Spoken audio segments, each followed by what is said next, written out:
Hello all! We seem to be joined by the lizard. My lovely bearded dragon, Drew, is making a guest appearance today. I know of at least one person who has been injured chasing after a wayward ball of yarn. These things, if they are not contained, can get loose and mayhem ensues. It is important, therefore, to contain your ball of yarn. You may have seen me use my lovely yarn bowl in other videos.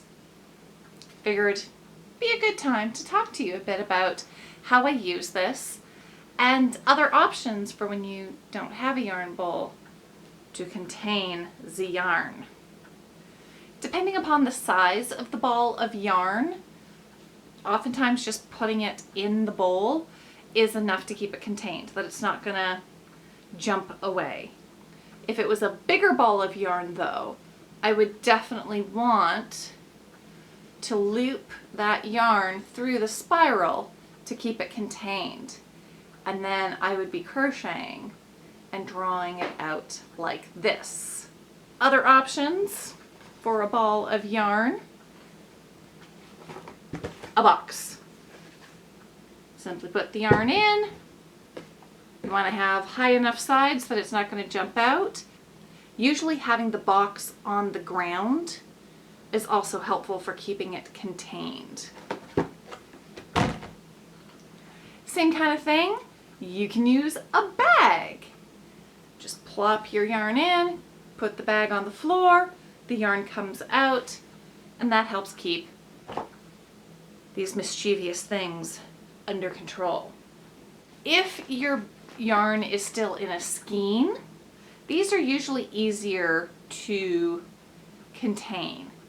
They're not as likely to go wayward, as long as you are pulling the yarn out from the middle. If you're pulling the yarn out from the outside, that force is going to make the ball or the skein shift around, and it's more likely to run away and more likely to get tangled up. Pulling from the middle of the skein, you're less likely to get tangled. Other options, if you don't have a lovely yarn bowl, just use a regular bowl or a mug.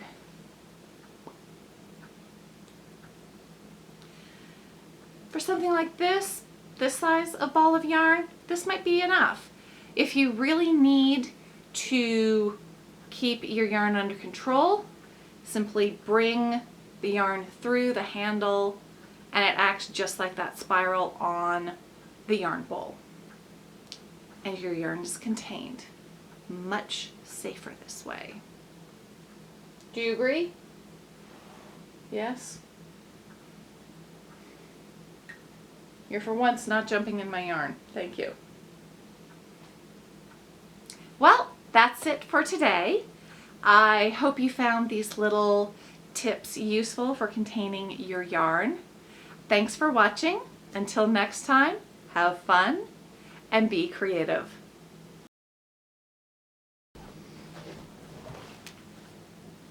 No, I'm sorry. Did I startle you? Just stay out of trouble. Let's try that again.